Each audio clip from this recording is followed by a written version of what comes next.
অজ্ঞানাতিমিরন্ধস্য জ্ঞানাঞ্জনশলাকয়া চক্ষুরুন্মিলিतं येन তস্मै শ্রীগুরবে নমঃ। নমো বিষ্ণুপাদায় কৃষ্ণপৃষ্ঠায় ভূতলে শ্রীমতে ভক্তিবেদান্ত স্বামীতি নমস্তে সরস্বতী দেবে গৌরবাণী প্রচারিণী নির্বিশেষ শূন্যবাদী পাশ্চাত্য দেশ বন্দেহম শ্রীগুরু শ্রীযুতপদকমলম শ্রীগুরুন বৈষ্ণবাংশ্চ শ্রীরূপম সাগ্রজাতম রঘুনাথান্বিতম তম সজীবম সাদ্বৈতম সর্বধূতম পরিজনসহিত কৃষ্ণ চৈতন্য দেব শ্রী রাধা কৃষ্ণপদায়ন সর্বণ ললিত শ্রী বিশাখান্বিতস্য তপ্ত কাঞ্চন গৌরাঙ্গী রাধে বৃন্দাবনেশ্বরী বিশ্বভানু সুতে দেবী প্রণমামি হরিপ্রিয়া। হে কৃষ্ণ করুণা সিন্ধু দীনবন্ধু জগৎপতে গোপেশ গোপিকা কান্ত রাধাকান্ত নমস্তুতে। বাঞ্ছাকল্পতরুভ্যশ্চ কৃপা সিন্ধুভ্যেব চ পতিতানাং পাবনেভ্যো বৈষ্ণবেভ্যো নমো নমঃ। শ্রীচৈতন্য মনোভীষ্টং স্থাপিতং যেন ভূতলে স্বয়ং রূপ কদাময়ং দদাতি স্বপদান্তিকং। নমো মহাবদান্যায় কৃষ্ণ প্রেম প্রদায়তে কৃষ্ণায় কৃষ্ণ চৈতন্য দেবে গৌরে তুষে নমঃ। শ্রীকৃষ্ণ চৈতন্য প্রভু নিত্যানন্দ শ্রী অদ্বৈত গদাধর শিবাসাদি গৌর ভক্তবৃন্দ। হরে কৃষ্ণ কৃষ্ণ কৃষ্ণ হরে হরে হরে রাম রাম রাম হরে হরে। সাক্ষাৎ হরিতে সমস্ত শাস্ত্রই উক্তস্য তথা ভবতু সর্বে কিন্তু প্রভু য প্রিয়ৈব তস্য বন্দে গুরুশ্রী চরণারবিন্দ। রূপ সনাতন ভট্ট রঘুনাথ শ্রী গোপাল ভট্ট দাস রঘুনাথ এই ছয় গোসাই কই চরণ যাইতে বিঘ্নার অভিষ্টপ্রাণ তাদেরও চরণে সেবী ভক্ত শনিবাস জন্মে জন্মে হয় এই অভিপ্রায়। সো আজ ভগবান শ্রী ভগবান স্বয়ং শ্রীকৃষ্ণ চন্দ্রের আবির্ভাব।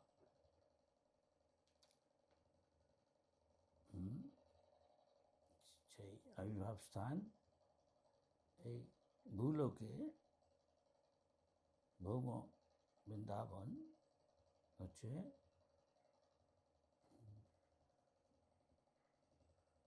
দিল্লি থেকে 90 কিলোমিটার দূরে দক্ষিণে অবস্থিত ভগবানের ধাম। জড়জগৎ থেকে সম্পূর্ণ বিচ্ছিন্ন। আপাত দৃষ্টিতে দেখতে জড়জগতে মনে হলো সেটা চিৎজগৎ, অপ্রাকৃত জগৎ, ভগবত ধাম। তো আমরা জানি এখন থেকে 5,000 মোটামুটি 20 বছর আগে ভগবান এখানে স্বয়ং ভগবান শ্রীকৃষ্ণ এখানে আবির্ভূত হয়েছিল। আমরা জানি অনেকে অনেক সম্বন্ধে কিছু জানে, কিন্তু স্বয়ং ভগবান যখন তার সম্বন্ধে বলছেন সেটা গ্রহণ করাই বুদ্ধিমানের কাজ।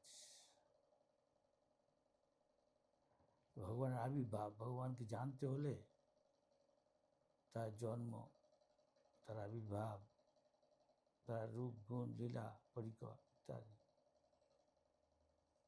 ভগবান বলছেন ভগবদ্গীতার 18 অধ্যায়, ভক্তা মাম অভিজানাতি। ভক্তির দ্বারাই তাকে জানা যায়, আর কিছু তা যাবান যস্তাত্মি তত্ত্বত, যে তার তত্ত্বত ঠিক যথাযথ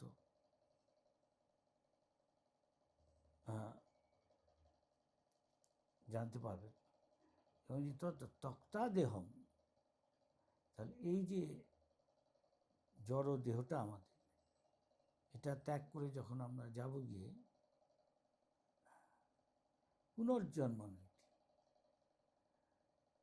যাওয়ান যাস্তেন তত্ত্ব তো জ্ঞাতা, যে তত্ত্ব তো জানবে ঠিক ঠিক, বিশতে অন্তর, তারা ভগবানের ধামে বিশতে প্রবেশ করবে। ভগবানের ধাম কি? চিন্তামণি প্রকরসদ মসু, চিন্তামণির দ্বারা তৈরি আমাদের জগৎটা জড় জিনিসের, ওইটা হলো চিন্তামণি। হ্যাঁ, সবই ভগবান বলছে, ভগবান নিত্য নিত্যানাম চেতনস চেতনা, তিনি নিত্য, ঠিক আছে। অনেকে ভাবে ভগবান কি না, তিনি পরম তত্ত্ব, পরম অদ্বয় জ্ঞান। তত্ত্ব কি? সুখদেব গোস্বামী বলছেন তত্ত্ব হলো তাই, বদন্তি তত্ত্ব তত্ত্ববিদস, তত্ত্ব হলো পরম সত্য। সেটা কি না, সেটাকে জানা যায় এইভাবে, বদন্তি তত্ত্ব তত্ত্ববিদস, সেটা তত্ত্ববিদ, তত্ত্বকে জেনেছেন,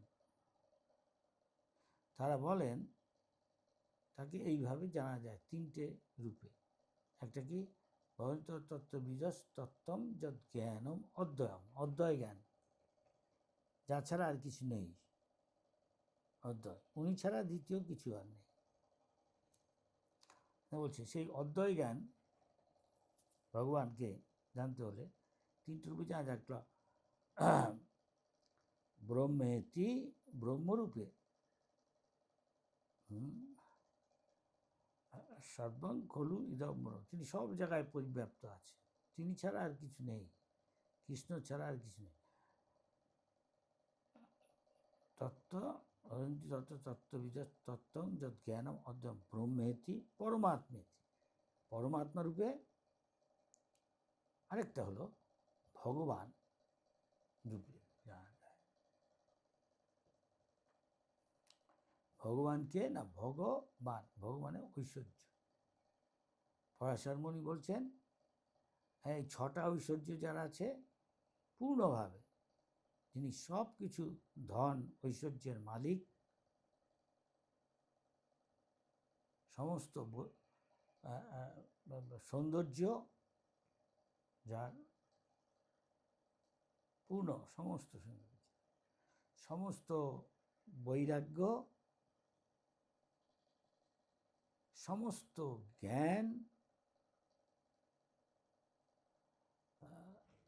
ঐশ্বর্যস্য সমগ্রস্য, যশ, সমস্ত যশ খ্যাতি, ঐশ্বর্যস্য সমগ্রস্য বীর্য, সমস্ত বীরত্ব, এইগুলো 6টা জিনিস যা আছে, পরাশর মুনি বলছেন পূর্ণভাবে, যতই একজন ধনী হোক, সুন্দর হোক, জ্ঞানবান হোক, সব কিছু তার নেই, সেই জিনিসটা যারা আছে তিনি ভগবান স্বয়ংভূ। ভগবান শিব, যিনি শঙ্করাচার্য রূপে আবির্ভূত হয়েছিলেন,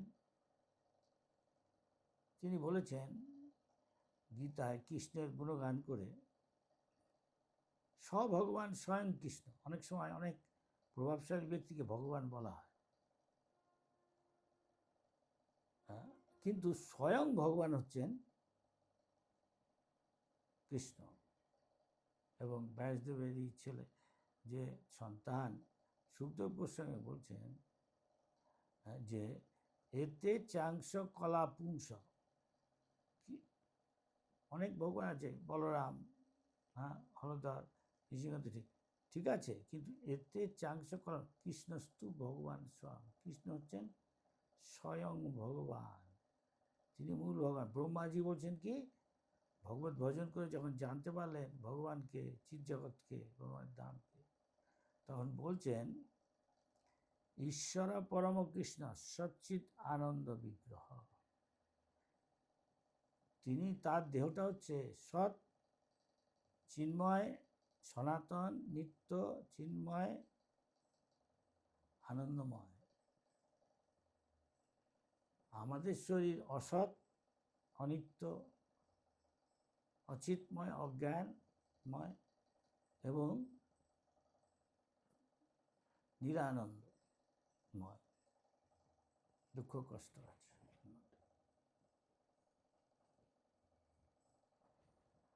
এই জন্য বলছে বহুনাম জন্মনাম অন্তে, ভগবান বলছেন ভগবীতায়, জ্ঞানবান মাম প্রপদ্যতে।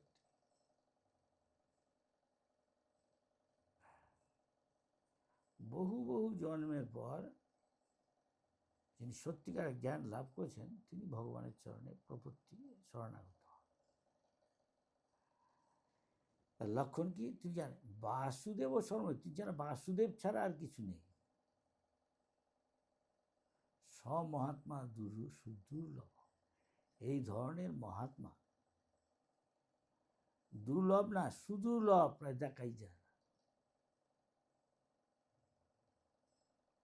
তা আমরা দেখি এখন থেকে 5000 বছর আগে যখন প্রকৃতি অত্যন্ত পবিত্র, সমস্ত গ্রহ নক্ষত্রের অবস্থা সবচেয়ে শুদ্ধ পবিত্র ময়, আনন্দময় লেখা আছে শ্রীমদ্ ভাগবত।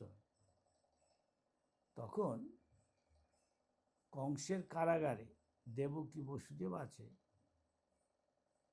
সেখানে অন্ধকারে কারাগৃহে ভগবান চতুর্ভুজ, শঙ্খচক্র গদা পদ্মধারী, পীত বসন আর ভগবানের যেসব অন্য অন্য লক্ষণ আছে যারা আবির্ভূত হয়েছিলেন। এটা তত্ত্ববিচার হলে এই যে ভগবান কেন আসেন, তত্ত্ব মানে কেন আসেন, কখন আসেন, কীভাবে আসেন, তার রূপ গুণ কীরকম, এইসব যখন যা জানা যায়, তো বলছে তত্ত্ব তো জানা থাকে, সাধারণ লোক তা জানে।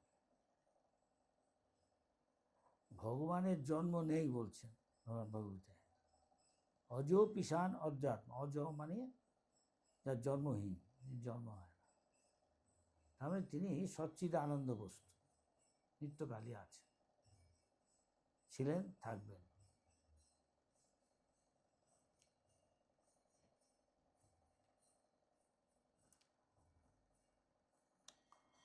অর্জুনকে যখন ভগবান ভগবদ্গীতা বলছেন কুরুক্ষেত্রে, যা এখনো আছে, দিল্লি থেকে 5 ঘন্টা উত্তর দিকে হরিয়ানায় দেখা যাবে, 5 ঘন্টা লাগে যেতে ট্রেনে গাড়িতে।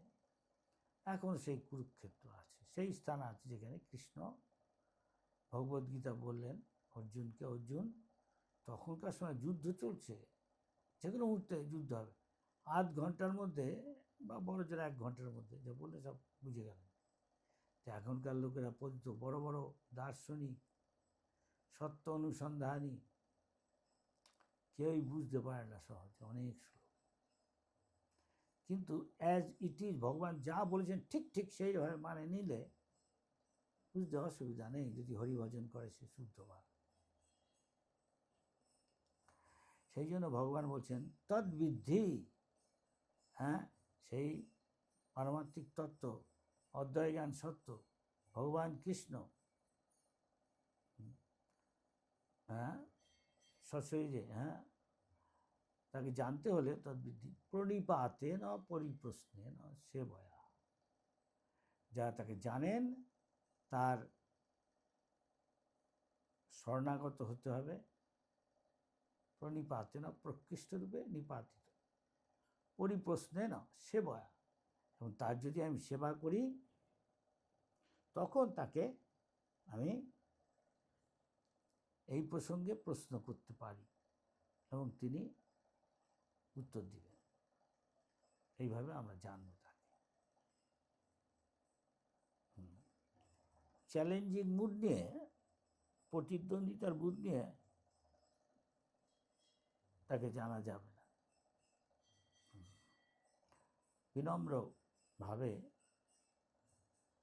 শরণাগত হয়ে তার সেবা করে তিনি যা বলেন করলে, সেইভাবে চললে, জানা যায় ভজন করলে। তো বলছেন যে ভগবান সেখানে আবির্ভূত হল। তা আমরা দেখি ভগবানের জন্ম নেই, আবার তেনার জন্ম হচ্ছে। জিনিসটা একটু একটু অনেক সময় বোঝা মুশকিল মনে হয়। একবার বলছে তার জন্ম নেই, আবার বলছে তিনি জন্ম, কিন্তু সেখানে বলছে দিব্য জন্ম। তাই আমরা দেখছি ভগবান যখন কারাগারে আবির্ভূত হলেন, সেটা আমাদের জন্ম না, মাতৃগর্ভবতীকে পড়লাম, হ্যাঁ, আর এখানে দেখছি তিনি বেশ বাস পড়াশোনা আবির্ভূত হলেন। এটা ঠিক অনেকটা সূর্য উদয় সূর্য অস্তের মতো। সূর্যটা সবসময় আকাশে আছে, কখনো আমরা তাকে দেখছি, তার যেন উদয় হলো, তারপর জন্ম হলো ধরলাম, এবং তারপরে দেখছি তারা অস্ত গেল, বললাম মরেন। এইভাবে আচার্যরা ব্যাখ্যা করেছে। আচার্য যেভাবে ব্যাখ্যা করছে সেভাবে যদি আমরা নিই, তবে আমরা হরিভজন করে ভগবানকে জানতে পারব তার সেবার দ্বারা। তাই বলছে অত শ্রীকৃষ্ণ নাম আদি ন ভবেদ গ্রাজম ইন্দ্রিয়ই, সেবন মুখেই যে ভগবানের সেবা করার জন্য উন্মুখ, জিহ্বা দিয়েই ধরলাম ভগবানকে জানাতে। প্রথমে জিহ্বার কাজ শুধু শোনা, জিহ্বার কাজ শুধু খাওয়া আর কিছু বলা। আমরা যদি সবসময় কৃষ্ণ কথা বলি, কৃষ্ণ নাম করি, একান্ত প্রয়োজন ছাড়া অন্য কিছু আমরা শুধুই বলি, এবং একমাত্র ভক্তের রান্না ভগবানকে নিবেদিত ভগবানের প্রসাদ শুধু খাই, কৃষ্ণ প্রসাদ, তাহলে তখন থেকে আমরা জানতে পারব ভগবানকে। ভগবান নিজেকে প্রকাশ করেন, কার কাছে প্রকাশ করেন? যে ভগবান বলছেন সেবন মুখে হি জিহ্বাদ, যে জীব দিয়ে ভগবানের সেবা শুরু করেছেন, উন্মুখ সেবা করার জন্য। হরি কাম করছেন, হরে কৃষ্ণ কৃষ্ণ কৃষ্ণ হরে হরে, হরে রাম আর ভগবানের গুণগান করে, তার রূপ গুণ লীলা পরিকর বৈশিষ্ট্য মহিমা কীর্তন করছে। এইভাবে প্রহ্লাদ মহারাজ ভগবান একজন শ্রেষ্ঠ ভক্ত 6 বছরের, যিনি বলছেন যে শুধুমাত্র শ্রবণম কীর্তনম বিষ্ণু শরণম অর্চনম বন্দনম সখ্য দাস্য পদসেবন আত্মনিবেদনম, এরকম 64টা আছে, ক্রিয়া আছে, যার দ্বারা প্রতিদিন 24 ঘন্টা তার মধ্যে থেকে আমার জীবনে তাকে এমনভাবে ছাঁচে গড়ে তুলে যায়, যা করে, বা এই যে 9টা পন্থা, তা না হলেও 8, 7, 6, 5, 4, 3, 2 একটা করেও আমি ভগবানকে জানতে পারি, এবং ভক্তি পথে আমি সিদ্ধি লাভ করতে পারি। মহারাজ পরীক্ষিত শুধুমাত্র শ্রবণ করে 7 দিনে এইভাবে ভক্তিতে সিদ্ধি লাভ করেছিলেন। পরীক্ষিত ভগবানের রূপ গুণ লীলা ভক্তি ভগবান সম্বন্ধে বলতে বলতে সিদ্ধি লাভ করেছে, শুধুমাত্র স্মরণ করে প্রহ্লাদ মহারাজ ভগবানকে লাভ এনেছে। ভগবানের আবির্ভাবে তখন সেই ইসেতে বলে কয়েদখানায়, কংসের বুঝতে পেরে ভগবান আবির্ভূত হয়েছেন, দেবকী বসুদেব তার স্তব স্তুতি করতে লাগলেন মনে মনে। সে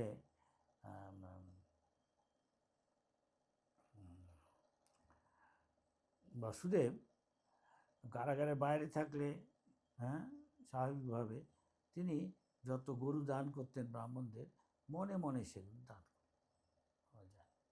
ভগবান বললেন, ভগবানকে বলা হলো যে আপনি, কংস জেনে যাবে আপনি একটা সাধারণ শিশুর রূপ নিন। তখন ভগবান একটা সাধারণ শিশুর রূপ নিলেন এবং তিনি বললেন আমাকে গোকুলে নিয়ে যান। বসুদেবকে আমাকে গোকুলে নিয়ে যান, তার বাবাকে বললেন এখান থেকে। এবং সেখানে তিনি আগেই, যখন বলরামের আবির্ভাব এর আগের ভগবানের যখন আবির্ভূত হয়, ষষ্ঠ সন্তানের পর সপ্তম সন্তান যখন হবেন, তখন ভগবান যখন আসছেন, তখন তিনি ভগবান বলেন যে এই ভগবানকে তাকে তার যোগমায়া শক্তিকে আদেশ দিলেন যে আমি এখানে আবির্ভূত হব, আর তুমি ওখানে আবির্ভূত হও গোকুলে। যশোদা মায়ের, নন্দ বাবার ওখানে, মা যশোদার তুমি আবির্ভূত হও একই সময়।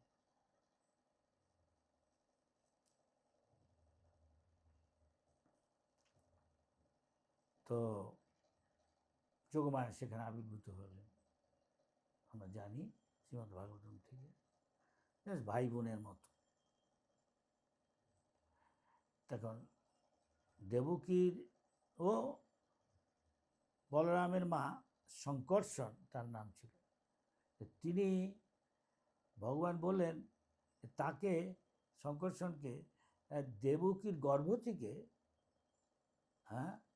রোহিণীর গর্ভে, যিনি নন্দ বাবার যশোদামার বাড়িতে আছেন গোকুলে, সেখানে তার গর্ভে প্রেরণ করতে পাঠাবে আকর্ষণ করে। তা আমরা দেখি যে তার এক নাম হচ্ছে অনন্ত শেষ, তাই তার নাম আছে অনন্ত শেষ, শঙ্কর্ষণ, বলদেব ইত্যাদি। এগুলোর মানে আছে কত। গর্গমুনি তখন যাদের জন্মের পালন করা হয় একটা উৎসব, তখন নন্দ মহারাজ এই দুটো ছেলে তার, কেন তার কাছে পাঠানো হয়, সবাই জানে তার ছেলে বসুদেবের যে ছেলে, যে শঙ্কর্ষণ বলরাম, সেটা তিনি গর্গমুনিকে যখন অনুষ্ঠান করেন নাম দেওয়ার দুজনের, তখন তিনি গর্গমুনি সব বিচার করে তিনি বললেন যে প্রথম ছেলেটি, যেটা সপ্তম গর্ভে এলো, তাকে বললেন যে কেন বলে প্রচণ্ড শক্তিশালী হবে, তার নাম হবে বলদেব। তাই শাস্ত্রে আছে নায়ম আত্মা বলহীনের লভ্য, বলদেবের কৃপা ছাড়া, বলদেব হচ্ছে গুরুতত্ত্ব, তার কৃপা ছাড়া ভগবানকে জানা যাবে না। নয়ম আত্মা, এই ভগবানকে বলহীনে না, বলদেবের কৃপা ছাড়া জানা যাবে না। মেধা, মেধার দ্বারা, জড়জাগতিক শক্তির দ্বারা, বা অন্য বিদ্যা বুদ্ধি আর হরিকথা বলে ভগবান সম্বন্ধে লেকচার দিয়ে জানা যাবে না। কিসের দ্বারা জানা যাবে? তার সেবা করে, তার শরণাগত হয়ে সম্পূর্ণ তার সেবা করলে ভগবান নিজেকে কৃপা করে জানান। কেমনভাবে জানান? যে যথা মাম প্রপদ্যন্তে, যার যেরকম শরণাগতি ভগবানের চরণে, সেই অনুযায়ী ভগবান তাকে কৃপা করে। তাই ভগবান বলেছেন, ভগবদ্গীতার শেষ অন্তিম উপদেশ হচ্ছেন সর্বধর্মান, সব দায় দায়িত্ব যা আছে সেগুলো ছেড়ে দিয়ে মাম একং, একমাত্র আমার চরণে শরণাগত হও। অহংতাং, যেটা করবে সর্বপাপ, সব পাপ থেকে তাকে মুক্ত করব, যা কিছু করে তার ফল থেকে তোমাকে মুক্ত করবো। তুমি কোনো চিন্তা করো না, এসব তোমার ভাবতে হবে না, কিছু কোনো চিন্তা করতে হবে, শুধু এইটুকু করো, সবসময় আমার কথা ভাবো। ভগবানের কাছে অসুবিধা আছে, তার কথা আমরা শুনছি, বিগ্রহ প্রতিদিন দেখছি, তার কথা ভাবতে অসুবিধা আছে, তার রূপ গুণ লীলা এসব করেছেন। আমাকে ভক্তি করো, আমার হরিভজন করো প্রীতি ভালোবাসার সঙ্গে, এবং আমার উপাসনা করো, উপাসনা করছে মন্দিরে, আর আমাকে প্রণাম করো। সামনে না থাকলেও মনে মনে আমরা প্রণাম করছি, বিগ্রহের সামনে না থাকলে। আমরা প্রতিদিন বিগ্রহ দেখছি, মনে একটা আমাদের ইয়ে আছে, তার তো একটা কীরকম তার রূপটুক, আর ব্রহ্মাজি বলছেন তার রূপটুক কি। তো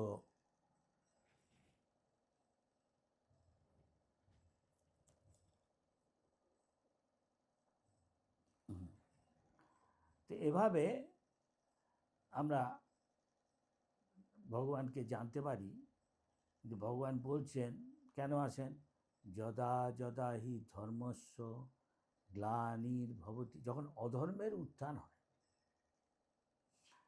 যেমন হয়েছিল একসময় 50,000 বছর আগে, বিভিন্ন রাজাদের উৎপীড়নে সমস্ত অত্যাচার হয়ে উৎপীড়িত হয়ে প্রজারা হয়, দুঃখ দুর্দশা এত বেড়ে যায় গিয়ে মা ধরিত্রী তখন ক্রন্দন করতে করতে ব্রহ্মার কাছে গিয়ে বলেছিলেন যে আমি অত্যন্ত দুঃখিত, হ্যাঁ তা না, কী করা যায় এর উপায় থেকে মুক্ত।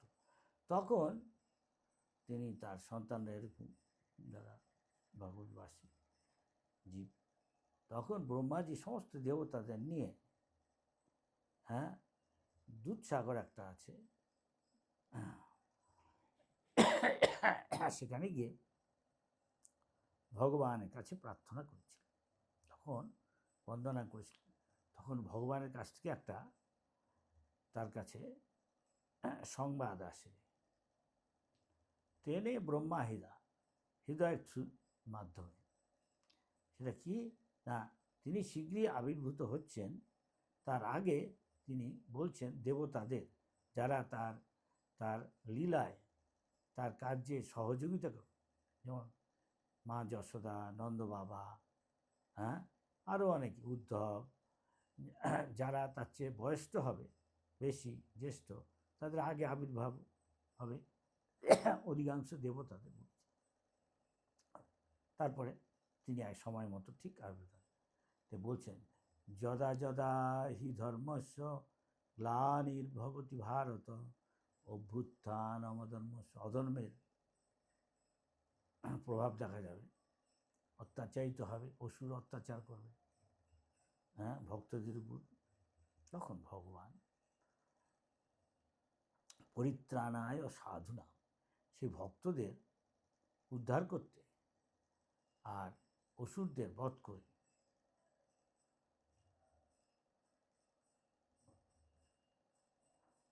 পরিত্রাণায় সাধনা বিনাশায় চ দুষ্কৃতা, তারপরে করে ধর্ম স্থাপন করার জন্য তিনি আবির্ভূত হন। ধর্ম সংস্থাপনার্থায় সম্ভবামি, আমি আবির্ভূত হব যুগে যুগে। তাই আমরা দেখছি ভগবানের কাজগুলো জন্ম কর্ম চমে দিব্যম, তার যে কাজগুলো সেগুলো সাধারণ জগতের লোকাতীত, অলৌকিক, হ্যাঁ, অপ্রাকৃত, সাধারণ জগতে এসব দেখা যায়। আমরা দেখছি ভগবান কৃষ্ণই যখন তার বয়স বোধ হয় 6 থেকে 8-এর মতো, তখন ইন্দ্র যখন দেখল যে নন্দ বাবা জলের জন্য, হ্যাঁ, ইন্দ্র যজ্ঞ করছে ইন্দ্রের সন্তুষ্টির জন্য, কৃষ্ণ বললেন এর দরকার নেই, দেবতাদের যারা দেবতা তার যা কর্তব্য সে করবে, একজন তাকে যজ্ঞ করার দরকার, তার চেয়ে বরং, হ্যাঁ, ভগবান থেকে অভিন্ন অভিন্ন ভগবান এবং ভগবানের শ্রেষ্ঠ সেবক গোবর্ধনের সেবা করতে বললেন। তার ফলে হলো কি, নন্দবাস শেষ পর্যন্ত মেনে নিলেন। তার ফলে হলো কি, স্বর্গরাজ ইন্দ্র যারা এতদিন ধরে সেবা চলে আসছে বা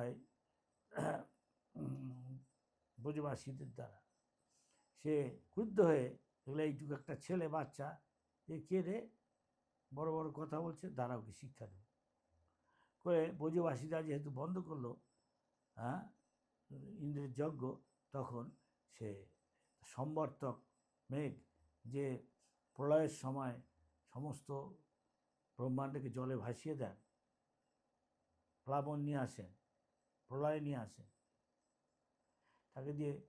তাকে পাঠালেন, হ্যাঁ, সমস্ত মথুরা বৃন্দাবনকে ভাসিয়ে দিতে। এমন প্রচণ্ড বর্ষা ছিল, সাধারণত সেটা প্রলয়ের সময় হয় যা। তা দেখে ব্রজবাসীরা ছুটে আসলো। তারা কৃষ্ণ যে ভগবান জানেন না। গর্গমুনি বলে দিয়ে গেছিলেন যে কৃষ্ণ বলার এই দুটি ছেলে আগে কি করত, কি এসব বলে তাই বলেন এদের ভগবান নারায়ণ যেরকম তার ভক্তদের রক্ষা করেন বিপদে আপদে সমস্ত, এরকম অদ্ভুত কাজ তারা করবে, প্রায় ভগবানের সমান গুণসম্পন্ন দেখা যাবে। কৃষ্ণ বললাম তা সেটা তারা দেখছিল। তোমরা দেখতে পাবে তোমার জন্য ব্রজবাসীরা, এটা গর্গমুনি বলেছিলেন এবং নন্দ মহারাজ মনে ছিল। তাই ব্রজবাসীরা যখন প্রতিদিন কৃষ্ণর বিভিন্ন বনে বেড়াতে যান, গরু চড়াতে যান, গোপদের নিয়ে বিভিন্ন বনে যাবার সময় ব্রজবাসীরা দেখে কৃষ্ণকে সারাদিন। যখন যায় গিয়ে তখন তার চোখের আড়ালে তখন দেখতে পাচ্ছে না, তখন তার যে সব কথা সেসব তারা আলোচনা করে, যা কিছু করছে করতে করতে গানের মতো করে ছড়া করে গান মা যশোদা অন্য অন্য গোপীরা যখন মাখন এসব তৈরি করে দই থেকে মন্থন করে গানের মাধ্যমে কৃষ্ণের সব লীলা কথা আলোচনা করে। এইভাবে তারা কৃষ্ণ কথায় ডুবে থাকে, নিমগ্ন থাকে, আবিষ্ট থাকে 24 ঘন্টা। বালকেরা আসার সময় সন্ধ্যার দিকে গরু নিয়ে বাড়িতে এসে মাকে বলছে, মা কৃষ্ণ আজকে এরকম একটা অসুরকে বধ করে আমাদের রক্ষা করবে। কৃষ্ণ কিরকম অদ্ভুত ছেলে, তো সবাই জানে। তাই কৃষ্ণ হয়তো সাধারণ মানুষ না, হয়তো দেবতাও হতে পারে, এমনকি ভগবানও। যখন নন্দবাবুকে বলে আপনার ছেলেটা এরকম, নন্দবাবু বলে হ্যাঁ গর্গমুনি তো তাই বলেছে, সাক্ষাৎ নারায়ণের মতোই ওকে লক্ষণ দেখা যায়। তারা পরোয়া করে না হয়তো কৃষ্ণ ভগবান কি ব্রজবাসীরা না কোনো দেবতা অদ্ভুত, তারা কৃষ্ণের জন্য পাগল, কৃষ্ণ ছাড়া কিছু জানেই না। উঠতে বসতে চলতে ফিরতে বিপদে আপদে দুঃখে আনন্দে কৃষ্ণই তাদের সব জীবনের সর্বস্ব। তার ছেলে থাকলেও সবাই কৃষ্ণকেই বেশি ভালোবাসে। মা শুধু বলে হ্যাঁ কৃষ্ণের মতো ছেলে হয়। তো এরকম আমরা দেখি কত কৃষ্ণ বলরাম অসুর বধ করে তাদের রক্ষা করছে। তখন তিনি কৃষ্ণ বলেন দেখো কৃষ্ণ এই অবস্থা, তোমাকে ছাড়া তো আমরা কেউ জানি না কাউকে বিপদে আপদে, তা এখন আমরা কি করব? কৃষ্ণ বলে কোনো চিন্তা নেই, এসো। এদিকে এরাও তার কেড়ে আঙ্গুলে বা হাতে হ্যাঁ সমস্ত গোবর্ধন পর্বতটাকে প্রচুর বিশাল, এখন সেই রূপ নেই গোবর্ধন। গোবর্ধন 5000 বছরে অনেক নিচে চলে গেছে, অনেকটাই, অনেক উঁচু, অনেক চড়, লম্বা চড়ে অনেক বেশি, লেখা আছে শাস্ত্রে। সেটা কেড়ে আঙ্গুলে তুলে তুললেন আর বলেন সমস্ত ব্রজবাসী, শুধু নারী পুরুষ না, গরু বাছুর না, আর যত কিছু আছে জীব সবের তলে এসে যাও। আমরা জানি কদিন বোধহয় 7 দিন না 7 রাত এরকম রেখে দিয়েছে।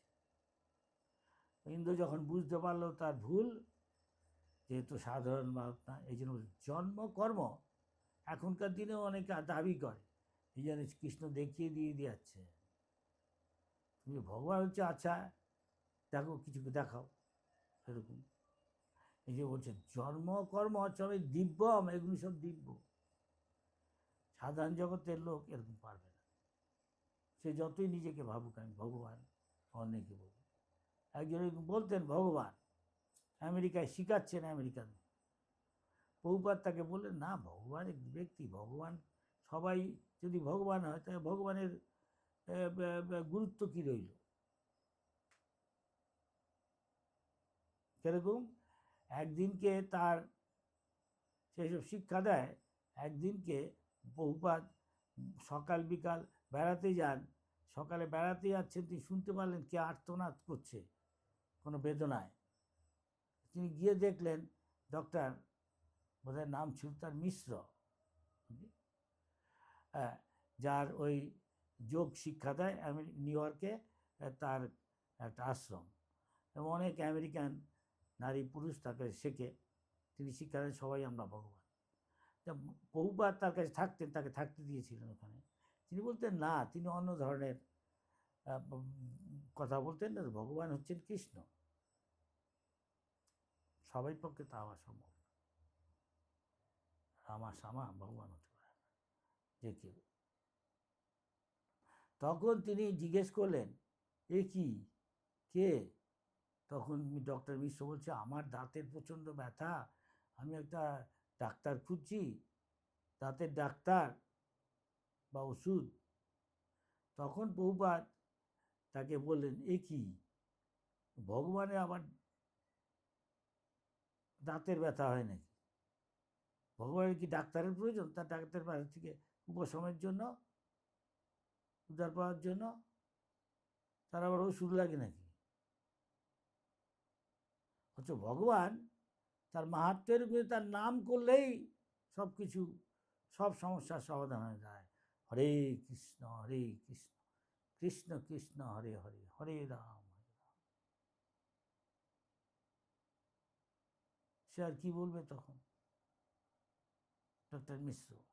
সেরকম এরকম ভগবানের কৃষ্ণের সময় এরকম অনেকে ছিল যে নিজেকে ভগবানের দাবি করেছিল। আমরা জানি তাদের কি হয়েছিল অবস্থা শেষে। সেরকম এখনকার দিনে অনেকে এরকম প্রচার করে। তখন তাকে বলবেন, আপনি এরকম করুন দেখি। ভগবান বরাহরূপে আবির্ভূত হয়ে তার দাঁতের মধ্যে, আমরা জানি বন্য শুয়োরদের দাঁত আছে, ওই দাঁতটার মধ্যে তিনি এত বড় শরীর নিয়ে আবির্ভূত হলেন যে পৃথিবীটাকে সমুদ্র গর্ভের নিচের থেকে তুলে নিয়ে এলেন, দাঁতটা দিয়ে ধরে রেখেছেন পৃথিবীটাকে। তা বুঝে দেখুন। আচ্ছা, আপনি যদি ভগবান হন এরকম কিছু দেখান দেখি। তো এইভাবে আমরা বুঝতে পারি একে বলে ভগবানের অপ্রাকৃত। এগুলো বোঝা যাবে না সাধারণ লোকের পক্ষে। হরি ভজন করতে হবে, ভজন করলে ধীরে ধীরে জানতে পারবে ভগবান নিজেকে প্রকাশ করেন ভক্তের কাছে। কালিয়াকে তিনি দমন করলেন, আমরা জানি শ্রীমদ্ ভাগবতে আছে। কালিয়ার এত বিষ যে যারাই যমুনার মধ্যে দিয়ে যায়, ওইখানটা যেখানে কালিয়া আছে, পাখি পশু সবই মরে যায়, অনেক সময় অজ্ঞান হয়ে যায়। হ্যাঁ, আচ্ছা, কালিয়া সাপের বিষ আছে এত, আমরা একটা সাধারণ যার সাপের বিষ নেই, হ্যাঁ এরকম সাপ আছে আমরা জানি, বলছি এটা একটা ধরেন তো, এটা ভগবান বলছে, সে কিন্তু ভয়ের চোটে ধরছে না অনেক সাপ। আর কালিয়া সাপের করা তো দূরের কথা। সেই জন্য ভক্তিনাথ ঠাকুর বলতেন, হেলে সাপ ধরতে পারে না, হেলে ধরতে পারে না, কেলে ধরতে চায়। ভগবান কৃষ্ণ পায়েন কালিয়াকে দমন করতে, তার কত ফনা। আর একটা ভগবান বলে নিজেকে বলছে, আজকে একটা সাপের বিষ নেই, হ্যাঁ হেলে সাপই ধরতে পারে না। একটা যদি তার কেড়ে আঙুলে একটা পাথরকে তুলতে বলি, হ্যাঁ একটা ধরুন ইটকেই তুলতে বলি, তা হয়তো পারবে না। আর ভগবান থেকে সব ব্রজবাসীকে আশ্রয় দিচ্ছেন বিশাল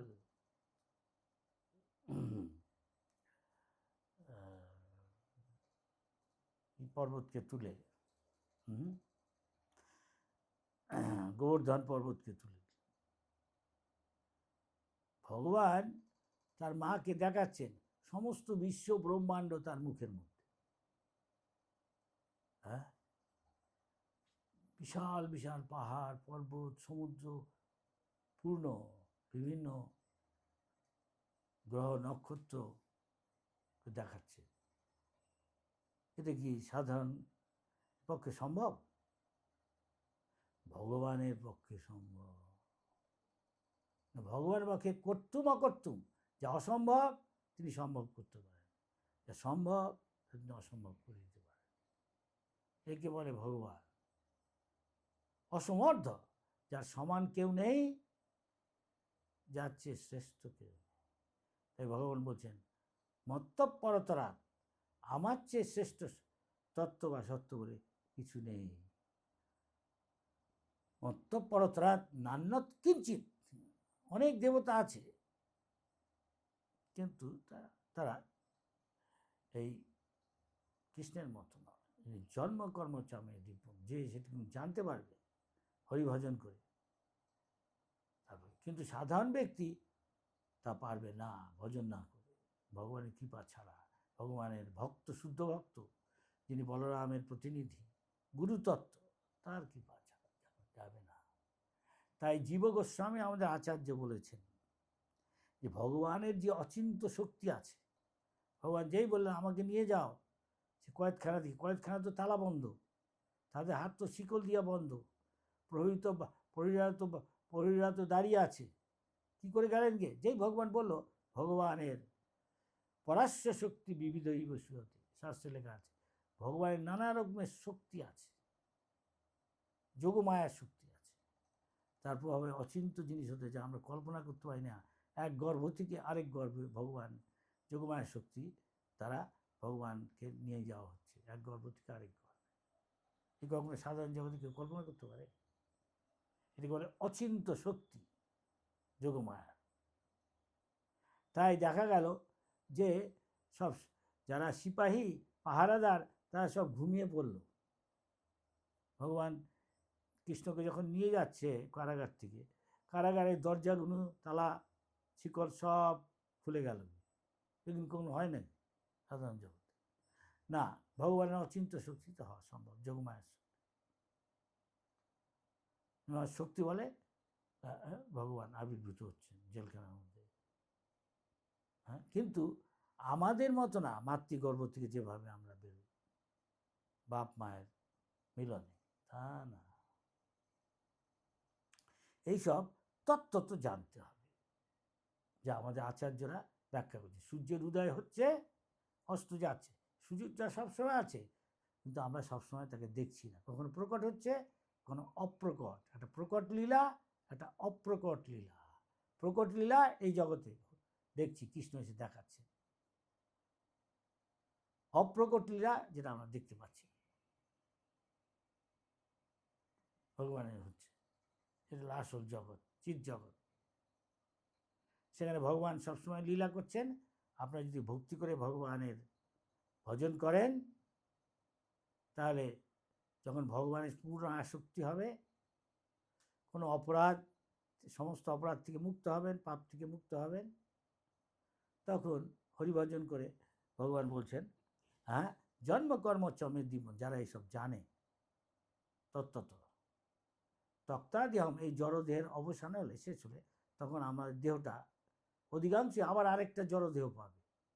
কিন্তু যে ভক্ত, সে ভগবত ধামে যাবে। সেখানে গিয়ে তার যে নিত্যলীলা চলছে, যেমন সূর্যটা নিত্যকালই আকাশে আছে, কখনো এক সময় সকাল, এখন বাজে হলো, হ্যাঁ, এখানে বাজে হলো 8টা 52, হ্যাঁ, কি 53। তো এই সময়টা, হ্যাঁ, যেমন ভগবানের লীলার সময় বৃন্দাবনে, দেখুন অন্য অন্য জগতেও এই সময়টায় ভগবানের জন্ম হচ্ছে বৃন্দাবনে। অনন্ত কোটি ব্রহ্মাণ্ড আছে, ব্রহ্মাণ্ডের এরকম হচ্ছে। কেউ তো অন্য লীলাগুলো হচ্ছে অন্য একটা সময়, 12টার সময় কৃষ্ণ যেমন যে অন্য অন্য লীলাগুলো করে, গরু চড়াতে গেছেন, সেই সব হয়তো হচ্ছে, হয়তো না হচ্ছে। এটা চৈতন্য মহাপ্রভু এইভাবে ব্যাখ্যা করেছে।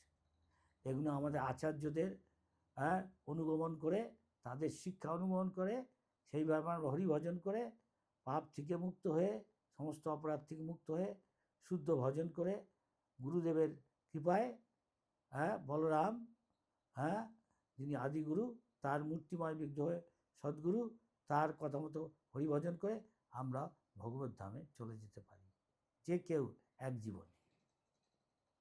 হরে কৃষ্ণ।